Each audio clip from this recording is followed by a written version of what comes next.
100 days of customer psychology day 8. ജീവിതത്തിലാണെങ്കിലും ബിസിനസ്സിലാണെങ്കിലും ഉണ്ടാക്കിയെടുക്കാൻ വർഷങ്ങളും തകർക്കാൻ സെക്കൻഡ്സും മാത്രമുള്ള ഒരു കാര്യമാണ് ട്രസ്റ്റ് എന്നുള്ളത്.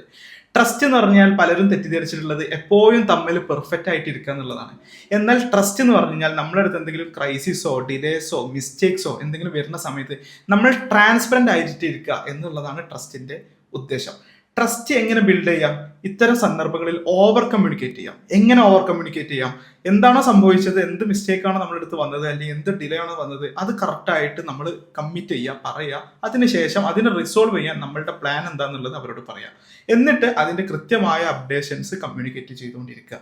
ജീവിതത്തിലാണെങ്കിലും ബിസിനസ്സിലാണെങ്കിലും ഈ ഒരൊറ്റ കാര്യം നമ്മൾ ശ്രദ്ധിച്ചു കഴിഞ്ഞാൽ ട്രസ്റ്റ് എന്നുള്ളത് കൃത്യമായിട്ട് നമുക്ക് നിലനിർത്താൻ പറ്റും. ഒരു ബിസിനസ്സിനെ സംബന്ധിച്ചിടത്തോളം ഇത് വളരെ അത്യാവശ്യമാണ്. അപ്പോൾ ഇത്തരത്തിൽ നമ്മൾക്ക് ഓവർ കമ്മ്യൂണിക്കേറ്റ് ചെയ്യാനുള്ള ഒരു സിസ്റ്റം നമ്മളുടെ ബിസിനസ്സിനകത്ത് ഉണ്ടാക്കിയെടുക്കുക എന്നുള്ളതാണ് അൾട്ടിമേറ്റ്ലി നമുക്ക് ചെയ്യാൻ പറ്റുക. എപ്പോഴും നമുക്കത് ഇപ്പൊ ഇത് കൊണ്ടുപോകാൻ പറ്റണം എന്നില്ല. അപ്പൊ അത് കൃത്യമായി ശ്രദ്ധിക്കുക. അപ്പൊ നമുക്ക് കസ്റ്റമർ സൈക്കോളജി 9 വീണ്ടും കാണാം.